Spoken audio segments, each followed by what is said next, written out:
All right. What up, guys? This is your boy T. Dub was blazing in sports, guys, making it do what it do, better yet, what it does. So, again, guys, what I do, I come to my court, I'm talking a little bit boxing, and right now there's a fight this weekend. Dillian Whyte versus Lucas Browne, guys. I'm going to get into it. Going to give you official prediction. Also, going to let you know the breakdown, how I see it. But, guys, you know all eyes is going to be on this bout because if Dillian Whyte wins, he is no doubt probably going to call out Deontay Wilder, guys. Definitely got videos coming on that as well. But, guys, let's focus on this fight. Dillian Whyte comes off to me as he's a decent heavyweight. He just don't come off to me as an A-level heavyweight fighter. I do see some things in him that's a little crafty, you know. He works the body, nice little jab. He kind of hides behind his shoulder when he throws his jab sometime. And he has some nice little hooks and overhand rights that he likes to throw. And if he catches you with it, he can do some damage. He does have some pop. And when you look at Lucas Browne, this is a guy that, I mean, he has a lot of size on him, 6'5", just a muscular build type of guy, and he fights like it to me. He doesn't bring his hands back like he should. He doesn't use a real power jab sometimes. You know, his jab doesn't look like it has a lot of pop on it. Every now and then he'll snap it, but of course, guys, he will try to throw the right hand pretty big sometimes, but he is open up for shots, and he's undefeated. Like, here's the thing, guys, even though I'm going at both of these guys, I'm just calling how I see it. It's not like I dislike any one of these guys, just nothing really, you know, special stands out. If anything, Dillian Whyte definitely has the more skills to me over Lucas Browne. And also Lucas Browne, he's just been inconsistent. He is not fighting a lot. I think he fought once in 14, maybe once in 15, one in 16.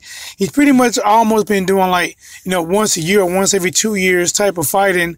I remember when he fought James Toney, you know, what, 4 or 5 years back. Guys, I mean, that has to be the most boring fight I have seen at a high level in a long time, guys. And you could tell when it's boring.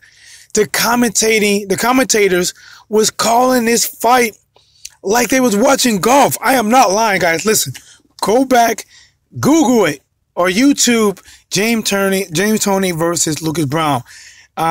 They talk like they're calling golf, and the golfers are right in front of them. It's like, all right, mate.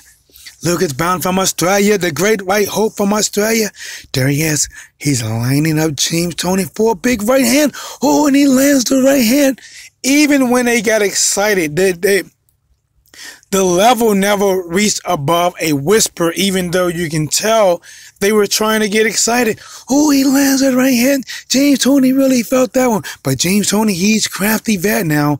You know, it was blowing my mind. I had to remember watching that and then trying to rewatch it in a few more fights just to give you guys a breakdown on who I think is going to win between Dillian Whyte and also Lucas Browne. And Lucas Browne, he's undefeated. Listen, he found a way to win. I just think when it's coming to this fight coming up, I just see this might be more of a Dillian Whyte. I think Dillian Whyte just might out-hustle him in this fight. Not sure if Dillian Whyte will knock him out or not. He does seem to, you know, he's been hurt before. He has been hurt with some shots, but I don't see him. I'm not sure if he get knocked out. This might go to one that I see Dillian Whyte winning by decision. But guys, anything can happen. Anything can happen in this fight. Lucas Browne could come out, land a good shot on Dillian Whyte. Obviously, guys, we've seen Dillian Whyte knocked down before. I remember Anthony Joshua folding him up like summer lawn chairs on a long side of the rope, similar to how Deontay Wilder folded up Stavern on the ropes. Guys, listen, Joshua and Wilder just have a way of just making people just fold their body up, making them just playing, just going under the ropes. Who can go the lowest and bend their knees in the most awkward, has to be the most painful way possible when they're knocked out, sleeping within the dream, within the why did I get here? But again, guys, I think this is one that Dillian Whyte is probably going to come in, jab into the body, looking for the overhand right, and the overhand right is going to land. The bigger of the two is Lucas Browne. He does have the size, but he does not bring his hands back, guys. He has, you know, horrible hand positioning. Every now and then he can do a little shiftiness in defense while, you know, turning and trying to parry with some shots. But overall, he's pretty square for the most part, and his hands they're pretty low. He can get caught with those shots that Dillian Whyte like to set up. The double jab right hand, the jab to the body over right hand, the leave hook. Those things are going to land. The question is, how well will Lucas Browne take those punches? If he can take them, and I don't know, even if he can take them, I just see Dillian Whyte winning this fight.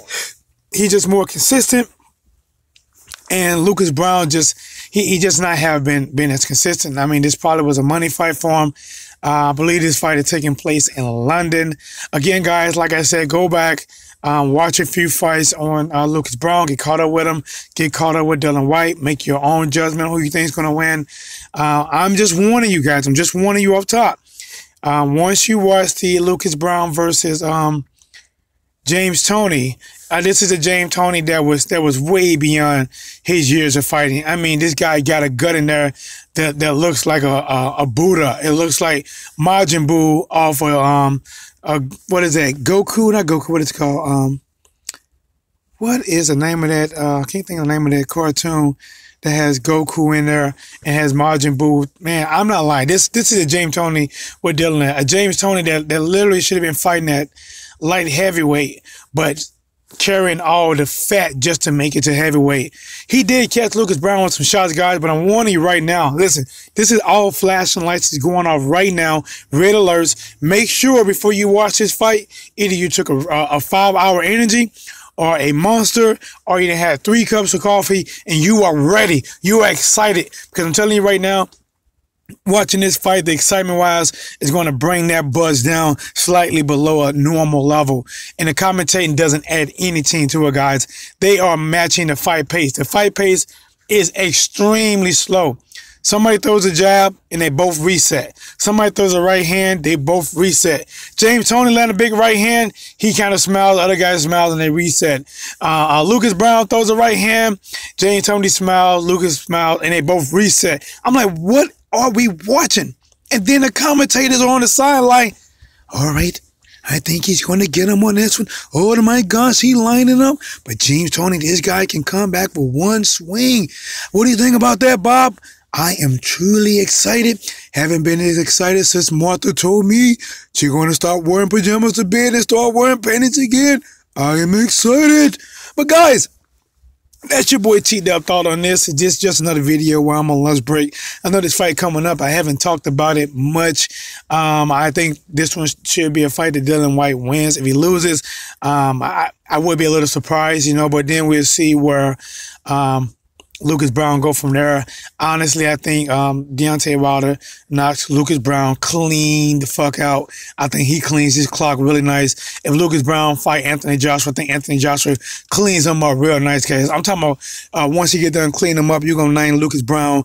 They're going to nickname him Spick and Span, because he's going to get clean all the way up, guys, if he make it past Dillian Whyte. If not, I think he'll be able to do a little bit against Dillian Whyte, but I got Dillian Whyte picked to win this fight. Dillian Whyte is going to probably call out Wilder after that, and that's a whole new story. I really want to see before Dillian Whyte faced Deontay Wilder, I want to see an undisputed matchup between Wilder and Anthony Joshua.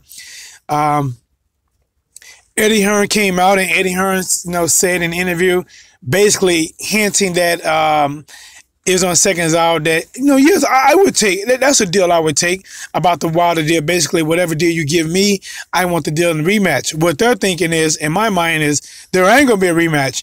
Even if we fight you, we're not going to rematch you. I don't think they're going to rematch on Deontay Wilder if Deontay Wilder wins. If they do, they're not. I don't know, guys. I just see something really fishy with that. Eddie Hearn. Here's the thing I want people to hold Eddie Hearn to. Everybody, I mean everybody, is saying this fight is not going to happen next.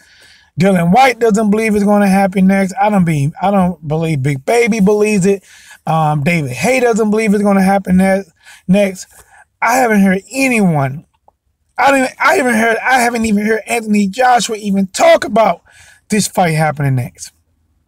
And Eddie Hearn says this is what he's focused on happening next after the Joseph Parker. And if he says, I'm the man to talk to, that means if this fight does not happen next, you're the man that's going to take the blame. And also Anthony Joshua's going to get some of that blame too, because he's a fighter. He should be like at a point almost like when Canelo did against Lanny Lara. He should say, listen, no, this guy is talking a lot of smack. I want to fight him. I want to turn Bum Squad into a Bomb Squad. I want to do that. Make it happen.